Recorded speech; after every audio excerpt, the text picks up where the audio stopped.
মানে মানে হেৰি কৰি আছে মানে জাপি আছে জাপি থাকোঁতে মই চকু দি চালোঁ যে মোৰ ৮ নম্বৰ ৱাৰ্ড হয় ৯ নম্বৰ মোৰ ৯ নম্বৰ ৱাৰ্ডৰ যি বেলট পেপাৰখন দেখা পাই গ'লোঁ মই এইটোতো ৯ নম্বৰ ৱাৰ্ডৰ বেলট পেপাৰ তেখেতে ক'ত মই দেখা কাটনি তেখেতে তাৰপিছত আকৌ মানে হেৰি কৰিছে এনেকৈ চাইছে চাই পেলাই কি কৰিছে তেখেতে মানে হাতৰ টিপাত সেইখন নোহোৱা কৰি দিছে বুজিছে না ক'ত নাই নাই মই চাওক ভালকৈ আকৌ চাইছে আকৌ হাতৰ টিপত নোহোৱা কৰি দিছে এইটো কি মোৰ চিম্বলটো আছিলে ঘড়ী আৰু মোৰ অপজিট পাৰ্টি আছিলে মানে কলহ তাৰপিছত এনেকৈ দেখাই আছে মোৰতো দেখা নাই ডাইৰেক্ট এনেকৈ থৈ আছে মই ৰ'ব অলপ স্পীডটো কম কৰোঁ মোৰতো কোনো বদ্ধে দেখা নাই মানে স্পীডলি থৈ আছে স্পীডলি কমলপুৰ এছ ডি চিক মাতিছে কমলপুৰ এছ ডি চি আহিছে মোৰ সন্মুখত মই ছাৰক কৈছোঁ ছাৰ চাওক এইটো বেলট পেপাৰ কেনেকৈ আহিল এছ ডি চিয়ে কথাটো লুকাই থৈছে তেখেতে লুকাই থৈ কৈছে যে নাই এইটো এনেই আহিলে আৰু ক'ৰবাৰ পৰা আহি গ'ল একো নাই এইটো কেঞ্চেলত ৰাখি দিয়ক মই কেঞ্চেলত ৰাখিলে কেনেকৈ হ'ব কোনো চলিউশ্যন নহ'লে তাত প্লাষ্টিক মেৰোৱা আছিল তাৰপিছত মই যেতিয়া বাকচটো আনিছে তেতিয়া দেখা পাইছোঁ যে প্লাষ্টিকখন তাত নাই অকল মানে বগা কাপোৰখন মেৰোৱাই আছে মোক না নাম্বাৰ দেখাইছে না কি দেখাইছে একো নেদোৱাকৈ মানে বাকচটো মই ৰাতিপুৱাৰ পৰা আছোঁ বেলেগৰ বাকচবিলাক মানে হাতুৰি দি কোবাব লগা হৈছে ইমান টাইট মানে খুলিব নোৱাৰে যেতিয়া মোৰ বাকচটো খুলিছে খোলাৰ পিছত মই লক্ষ্য কৰিছোঁ যে মোৰ বাকচটো এনেকুৱা দি পেলাই মানে আঙুলি দি এনেকুৱাকৈ খুলি দিছে মানে আগতে খুলি থকা যেন লাগিছে মোৰ They were waiting since 7 AM.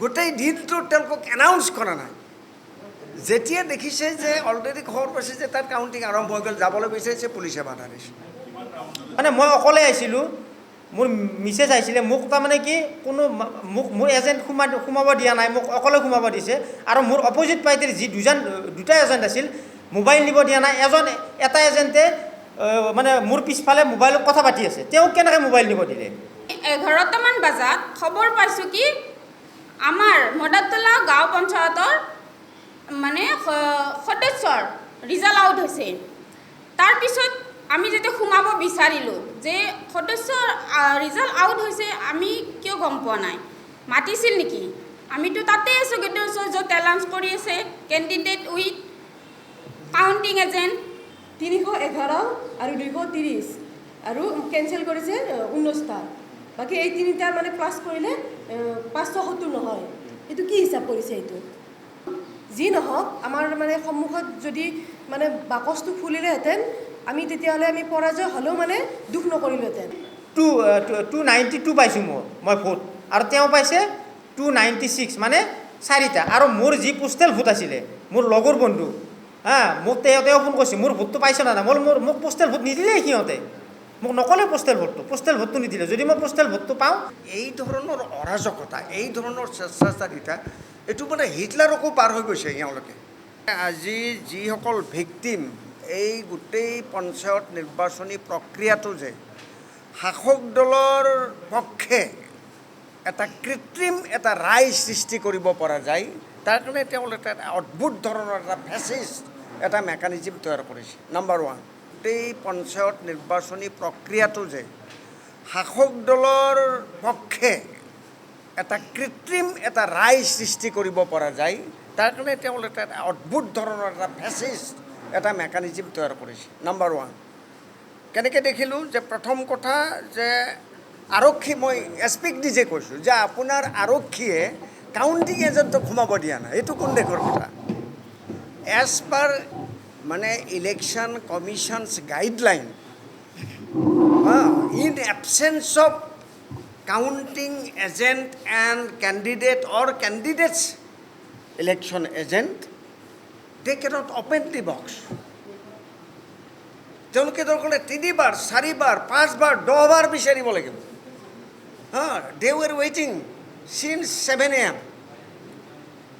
গোটেই দিনটো তেওঁলোকক এনাউন্স কৰা নাই যেতিয়া দেখিছে যে অলৰেডি খবৰ পাইছে যে তাত কাউণ্টিং আৰম্ভ হৈ গ'ল যাবলৈ বিচাৰিছে পুলিচে বাধা দিছে এইটো মানে 4 নম্বৰ ৰাউণ্ড ক'ৰবাত 2 নম্বৰ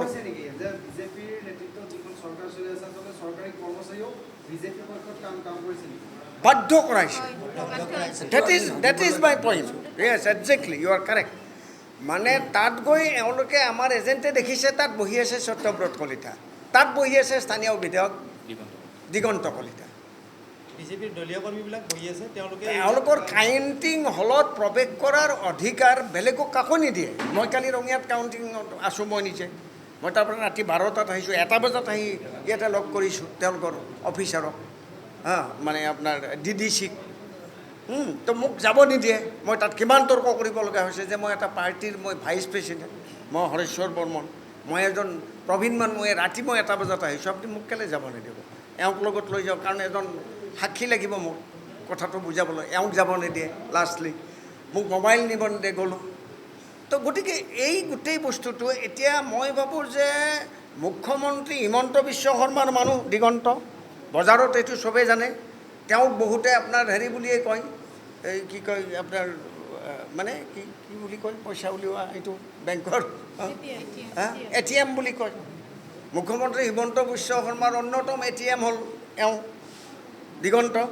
তো এওঁলোকে আচলতে পুলিচক নিয়োগ কৰিছে, তেওঁলোকক নিয়োগ কৰিছে যাতে তেওঁলোকে আমাৰ কাউণ্টিং এজেণ্টক তাত প্ৰৱেশ কৰিব নিদিয়ে, কাৰণ ঢকিয়াইছে এওঁ। তেওঁ গোটেই কথাটো অলপ লাজতে কোৱা নাই, তেওঁক ঢকিয়াইছে আৰু কেণ্ডিডেটৰ সন্মুখত। অৰ্থাৎ আমাৰ কথাটো হ'ল যে এই ধৰণৰ অৰাজকতা, এই ধৰণৰ স্বেচ্ছাচাৰিতা, এইটো মানে হিটলাৰকো পাৰ হৈ গৈছে এওঁলোকে। আৰু এওঁলোকৰ অধীনত কোনো পঞ্চায়তী ৰাজধান হ'ব নোৱাৰে, চাপ কথা। আৰু যদি সঁচাকৈ ইলেকশ্যন কমিশ্যনৰ যদি সততা প্ৰমাণ কৰিব লাগে, তেনেহ'লে নিজ মতৰ তলা গোটেই পঞ্চায়তত নতুনকৈ নিৰ্বাচন হ'ব লাগে। আৰু তেতিয়াহ'লে চাব এই পঞ্চায়তটো, গাঁও পঞ্চায়তটো আপোনাৰ বিৰোধীৰ দখলত আহিব। কাৰণ এই 10জন আছে দেই, এই 10জন মেম্বাৰৰ প্ৰাৰ্থীয়ে ক'ৰবাত কোনোবা 2টা ভোটত, কোনোবা 4টা ভোটত হাৰিছে। এখেতৰ মিছেছ, তেওঁ ডেকা ছোৱালী, তেওঁ 3টা ভোট, আচলতে তেওঁ কমেও 50ৰ পৰা 100টা ভোটত জিকিব লাগিছিল। গতিকে ঠিক তেনেকৈ এখেত। তো গতিকে মই যিটো আপোনালোকৰ সন্মুখত দাবী কৰিছোঁ, গোটেই অসমত এইবাৰ আচলতে 2200 এখন গাঁও পঞ্চায়ত, 26,000খন গাঁৱতে এই অনিয়মটো হৈছে, এই ব্যভিচাৰটো হৈছে। তাত 7:30 পাইছোঁ, আমাক 7:30 গাইডলাইন মতে 7:30 দিছিলে। 7:30 পৰাই মই ৰখিছোঁ তাত 10টালৈ। 10টাত মোক সোমাব দিয়া নাছিল। নিদিয়াৰ ফলত মই কিবা এটা মানে হেৰি কৰি পেলাই মই সোমালোঁ। সোমোৱাৰ পিছত তাতে যেতিয়া দেখা পালোঁ যে কাউণ্টিং হৈ আছে বেলেগ হেৰিত, আমাৰ হোৱা নাছিলে। আমাৰ 4 নম্বৰত পৰিছিলে, 4 নম্বৰটো অহা নাছিলে। 4 নম্বৰটো মোটামুটি আপোনাৰ 8টামান বজাত আমাৰ মানে আৰম্ভ হৈছে, মানে শুনিছোঁ আৰু। কিন্তু মোক তাতে কোনো এনাউন্সমেণ্ট কৰা নাই যে মানে হ'ব। মই ভিতৰতে আছিলোঁ, মই মানে অলপ দূৰত আছিলোঁ। তাৰপিছত যেতিয়া মই এনেই চাব গ'লোঁ, চাব যাওঁতে দেখা পাইছোঁ যে ভোটৰ বাক্সটো ইহঁতে আনিছে। কিন্তু মই আগতে দেখা মতে আমাৰ 9 নম্বৰ টেবুলত আছিলে, মানে আমাৰ 6 নম্বৰ হলত। তাৰপিছত মোৰ যেতিয়া মৰাটোলাটো আহিছে, তেতিয়া ইহঁতে 8 নম্বৰত লৈ গৈছে মোৰ ভোটৰ বাক্স। যেতিয়া 8 নম্বৰত লৈ গৈছে, দেখা পাইছোঁ বাকচটো, দেখা পালোঁ। দেখা পোৱাৰ পিছত মোৰ পিয়েলিখাতা এমি বাৱত যিটো মোৰ মানে ভোট দিছিলোঁ, তাৰমানে তাই সেই বাকচত মানে কি প্লাষ্টিক মেৰুৱা আছিল এটা। মই তাতে নিজেই বাকচটো ফটো মাৰা নাই, কিন্তু মোৰ পুলিং এজেণ্টে দেখাইছে আৰু মই নিজেও গৈছোঁ, যাই পেলাই কৈছোঁ কি যে মোৰ বাকচখনটো এইটো, তাত প্লাষ্টিক মেৰুৱা আছিল। তাৰপিছত মই যেতিয়া বাকচটো আনিছে, তেতিয়া দেখা পাইছোঁ যে প্লাষ্টিকখন তাত নাই, অকল মানে বগা কাপোৰখন মেৰুৱাই আছে। মোক না নাম্বাৰ দেখাইছে, না কি দেখাইছে, একো নেদোৱাকৈ মানে বাকচটো মই ৰাতিপুৱাৰ পৰা আছোঁ, বেলেগৰ বাকচবিলাক মানে হাতুৰি দি কোবাব লগা হৈছে, ইমান টাইট মানে খুলিব নোৱাৰে। যেতিয়া মোৰ বাকচটো খুলিছে, খোলাৰ পিছত মই লক্ষ্য কৰিছোঁ যে মোৰ বাকচটো এনেকুৱা দি পেলাই মানে আঙুলি দি এনেকুৱাকৈ খুলি দিছে, মানে আগতে খুলি থকা যেন লাগিছে মোৰ। যেতিয়া খুলিলে, খোলাৰ পিছত তেওঁলোকক মোক মানে হেৰিবিলাক এই শৰাইবিলাকত দিলে পেপাৰবিলাক। দিয়াৰ পিছত তেওঁলোকে মানে এইবিলাক মানে হেৰি কৰি আছে, মানে জাপি আছে। জাপি থাকোঁতে মই চকু দি চালোঁ যে মোৰ 8 নম্বৰ ৱাৰ্ড হয়। 9 নম্বৰ ৱাৰ্ডৰ যি বেলট পেপাৰখন দেখা পাই গ'লোঁ। মই বোলো এইটোতো 9 নম্বৰ ৱাৰ্ডৰ বেলট পেপাৰ। তেখেতে কৈছে ক'ত? মই বোলো দেখাক আপুনি। তেখেতে তাৰপিছত আকৌ মানে হেৰি কৰিছে, এনেকৈ চাইছে, চাই পেলাই কি কৰিছে, তেখেতে মানে হাতৰ টিপাত সেইখন নোহোৱা কৰি দিছে। শুনিছে না? ক'ত? নাই। মই বোলো চাওক ভালকৈ। আকৌ চাইছে, আকৌ হাতৰ টিপাত নোহোৱা কৰি দিছে। নোহোৱা কৰি দিয়ে কৈছে, মই আপুনি এটা কাম কৰক, এইখিনি বস্তু ইয়াতে থওক, মোক চকুৰ আগত থওক, এইখিনি মই আপুনি মানে আকৌ ভালকৈ চাব লাগিব। থৈছে তেখেতে। থোৱাৰ পিছত তেখেত চালে, চোৱাৰ পিছত তাৰপিছত মানে পেপাৰবিলাক থৈ আছে, কাউণ্টিং হোৱা নাই। মানে মোৰতো 1 নম্বৰত আছিল, তেওঁতো 2 নম্বৰ আছিল, 1 নম্বৰ 2 নম্বৰকৈ থৈ আছে। আৰু বেলেগৰ দেখা পাইছোঁ এনেকুৱাকৈ দেখাই আছে। এইটো কি? মোৰ চিম্বলটো আছিলে ঘড়ী আৰু মোৰ অপজিট পাৰ্টি আছিলে মানে কলহ। তাৰপিছত এনেকৈ দেখাই আছে, মোৰতো দেখা নাই, ডাইৰেক্ট এনেকৈ থৈ আছে। মই ৰ'ব অলপ স্পীডটো কম কৰোঁ, মোৰতো কোনো পধ্যেই দেখা নাই, মানে স্পীডলি থৈ আছে, স্পীডলি থৈ তাৰপিছত লাষ্টত মই যেতিয়া দেখা পালোঁ যে মোৰ ব্লেংক পেপাৰ আছিল বহুতকেইখন, 39টা মোৰ মানে ৰিজেক্ট হৈছে। 39ৰ ভিতৰত মোৰ মানে টিপ চহী মাৰাও আছে কেইটামান, আৰু মানে 8খনমান পেপাৰ মানে 2টা চিম্বলত মাৰাই আছে, 2টা চিম্বলত। তাৰপিছত এনেকৈ গ'ল। মই বোলো আপুনি মোৰ এইটো ওলাই দিয়ক, যিটো মানে বেলেগ বেলট পেপাৰতে দেখা পাইছোঁ, এইটো মোক ওলাই দিয়ক। তাত চালে, চালাৰ পিছত ওলাই দিলে যে সেইটো 9 নম্বৰ বেলট পেপাৰ ওলাই গ'ল। তাত আছে উৰাজাহাজ, দুখিলা পাত আৰু মানে টেক্সি গাড়ী, আৰু মোৰটো আছে ঘড়ী আৰু কলহ। তাৰপিছত মই ক'লোঁ যে এইটো কি মোৰ বক্সত কেনেকৈ আহিল? তাৰপিছত তেখেতে ক'লে কি SDCক মানে কমলপুৰ SDCক মাতিছে, কমলপুৰ SDCক মাতিছে, কমলপুৰ SDC আহিছে মোৰ সন্মুখত। মই ছাৰক কৈছোঁ, ছাৰ চাওক এইটো বেলট পেপাৰ কেনেকৈ আহিল? SDCয়ে কথাটো লুকাই থৈছে। তেখেতে লুকাই থৈ কৈছে যে নাই, এইটো এনেই আহিলে আৰু ক'ৰবাৰ পৰা আহি গ'ল, একো নাই, এইটো কেঞ্চেলত ৰাখি দিয়ক। মই বোলো কেঞ্চেলত ৰাখিলে কেনেকৈ হ'ব? কোনো চলিউশ্যন নহ'লে। কৈছে নাই এইটো তুমি আৰু হেৰি কৰিব নালাগে, এইটো আৰু তুমি বাদ দিয়া, এইটো কথা বাদ দিয়া, তুমি কাউণ্টিঙত মাথা মাৰা, তোমাৰ কিমান কাউণ্ট হৈছে এনেকুৱা কৈছে। মানে মই অকলে আহিছিলোঁ, মোৰ মিছেছ আহিছিলে, মোক তাৰমানে কি কোনো মোৰ এজেণ্ট সোমাব দিয়া নাই, মোক অকলে সোমাব দিছে। আৰু মোৰ অপজিট পাৰ্টিৰ যি দুটা এজেণ্ট আছিল, মোবাইল নিব দিয়া নাই। এটা এজেণ্টে মানে মোৰ পিছফালে মোবাইলত কথা পাতি আছে, তেওঁক কেনেকৈ মোবাইল নিব দিলে? মোবাইল নিব দিলে? এইটো এটা পইণ্ট, মই এইবিলাক লক্ষ্য কৰি আছোঁ। তাৰপিছত তেওঁলোকে কাউণ্টিং কৰি মানে হেৰি কৰি পেলাই মই মানে আপোনাৰ 292 পাইছোঁ মই ভোট, আৰু তেওঁ পাইছে 296, মানে 4টা। আৰু মোৰ যি পোষ্টেল ভোট আছিলে, মোৰ লগৰ বন্ধু, মোক তেওঁ ফোন কৰিছে, মোৰ ভোটটো পাইছে না নাই? মোক পোষ্টেল ভোট নিদিলেই সিহঁতে, মোক নক'লে পোষ্টেল ভোটটো নিদিলে। যদি মই পোষ্টেল ভোটটো পাওঁ তেতিয়াহ'লে মই 3টা ভোটত হাৰিছোঁ। আমাক জনোৱা হৈছিল যে 7 বজাত আমি 10জন এজেণ্ট, মানে কাউন্সিলৰ পদৰ 10জন এজেণ্টৰ লগত 10জন কাউণ্টিং এজেণ্ট আৰু কেণ্ডিডেট আমি 7 বজাত পাব লাগে। আমি সেই নিয়ম মতে আমি সেই সময়ত উপস্থিত হৈছোঁহি। আৰু তাৰ আগত অহাৰ পিছত আমাৰ কি হ'ল, আমি ৱেইট কৰি আছোঁ। আমাৰ আছিল 4 নম্বৰ আছিল, তাৰ আগত হাজো, নগাঁও, বাইহাটা, তাৰপিছত আছিল মদাৰতলা। প্ৰথম যেতিয়া হাজো গ'ল, আমি ৰখি দিলোঁ, আমিতো নিয়মত আছোঁ। তাৰপিছত যেতিয়া ৰখি দিলোঁ, তাৰপিছত আমি সময় গৈ আছে, হাজো গ'ল, নগাঁও গ'ল, তাৰপিছত গ'ল বাইহাটা, তাৰপিছত মান্দাকাটা গৈছে, তাৰপিছত খেহিনীপাৰা গৈছে, মদাৰতলা নাহে। কিয় নাহে ভাবিছোঁ, তেওঁলোকৰ কিবা নিয়ম আছে, সেই গতিকে আমি আছোঁ ধৈৰ্য সহকাৰে। এনেকৈ দিনটো পাৰ হৈ গ'ল। তাৰপিছত যেতিয়া ৰাতি 8, 9, 10 পাৰ হৈ গ'ল, তেতিয়া মানে কি হ'ল, বিৰক্তি হৈছোঁ। তাৰপিছত কিয় মাতা নাই আমাক, কিয় নামাতে? তথাপিও আছোঁ, আমি নিয়মত আছোঁ বাৰু ধৈৰ্য সহকাৰে। তাৰপিছত কি আমি 11টামান বজাত খবৰ পাইছোঁ কি আমাৰ মদাৰতলা গাঁও পঞ্চায়তৰ মানে সদস্যৰ ৰিজাল্ট আউট হৈছে। তাৰপিছত আমি যেতিয়া সোমাব বিচাৰিলোঁ যে সদস্যৰ ৰিজাল্ট আউট হৈছে, আমি কিয় গম পোৱা নাই, মাতিছিল নেকি? আমিতো তাতে আছোঁ, য'ত এলাউন্স কৰি আছে কেণ্ডিডেট উইথ কাউণ্টিং এজেণ্ট।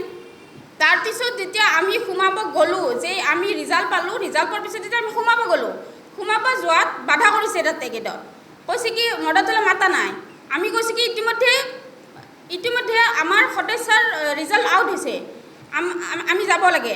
তাৰপিছত নাই মদাৰতলা মাতা নাই, আমাক ধমকি দিছে। তাৰপিছত তেতিয়া আমি আকৌ ৰৈ গ'লোঁ, ধমকিত আকৌ ৰৈ গ'লোঁ। কৈছে মাতা নাই, মাতিলে আমি জনাই দিম। ৰৈ আছোঁ তাতে। তাৰপিছত 12টা বাজিছে মদাৰতলা।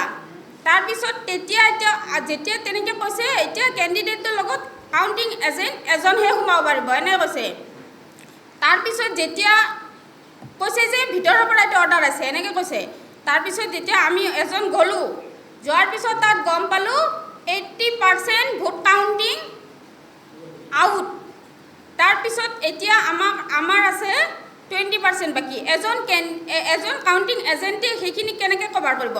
তাৰপিছত অকণমান পিছতে গম পাই গ'লোঁ মানে ৰিজাল্ট আউট আৰু ৰিজাল্ট আউট। এতিয়া মই এইটো কাৰণতে কোৱা নাই, জয় পৰাজয় হোৱাৰ কথাটো কোৱা নাই। এই যে এজেণ্ট 10জনকৈ যে আমাক তাৰ আগত যিখিনি আমাক গাইডলাইন দিছিলে, যিটো যে আমাক ফৰ্ম ফিল আপ কৰাইছিলে, যিটো আমি ছাবমিট কৰিছিলোঁ, তাৰপিছত যিটো আইডেণ্টি কাৰ্ড দিছে যোৱা 9 তাৰিখে 9 মে', সেই আইডেণ্টি নিবৰ কাৰণেও আমি 9 তাৰিখে DC অফিচত দিনটো ৰ'দে বতাহে যেনেকৈ আমি কটাইছোঁ। তাৰপিছত যেনেকৈ নহওক আমি কি 8 বজাত পাইছোঁ সেই আইডেণ্টিখিনি কাউণ্টিং এজেণ্টৰ কাৰণে। সেইখিনিও আমি লৈ গৈছোঁ। গতিকে সেইখিনি নিয়াৰ ফলত কি হ'ল আমাৰ? যদি এজন কাউণ্টিং এজেণ্ট লাগে, গতিকে এতিয়া আমি দুখ পাইছোঁ, সেইকাৰণে আহিছোঁ আপোনালোকৰ ওচৰত। যি নহওক, আমাৰ মানে সন্মুখত যদি মানে বাকচটো খুলিলেহেঁতেন, আমি তেতিয়াহ'লে আমি পৰাজয় হ'লেও মানে দুখ নকৰিলোহেঁতেন। কিন্তু তেখেতসকলে কি কৰিলে? এইটো কোনে কৰিলে, কি কৰিলে? আৰু আমাক কিন্তু CCTV ফুটেজটো লাগিব। কোনে এইটো কৰিছে আমি চাব বিচাৰোঁ সেইটো। আৰু আমাক কালি পৰহি আমাক মানে যিটো এজেণ্টৰ পাছৰ কাৰণে ৰাতি 12টালৈকে আমাক যিখিনি হাৰাছমেণ্ট দিছে তেওঁলোকে, সেইটো কিয় দিছে? যদি সেইটো নহ'লেও যদি তেখেতসকলে পাৰে কাউণ্টিং কৰিব, তেতিয়াহ'লে আমাক এইটো ইমান শাস্তি দিব নালাগিছিল। আমি সেইটোৱে বিচাৰোঁ। আৰু মোৰ যিটো মানে হিচাপ কৰিছে তেওঁলোকে, যিটো কাউণ্টিং কৰিছে, মোৰ ৱাৰ্ডত আছিলে 733, তাৰ ভিতৰত 570 পুল হৈছে।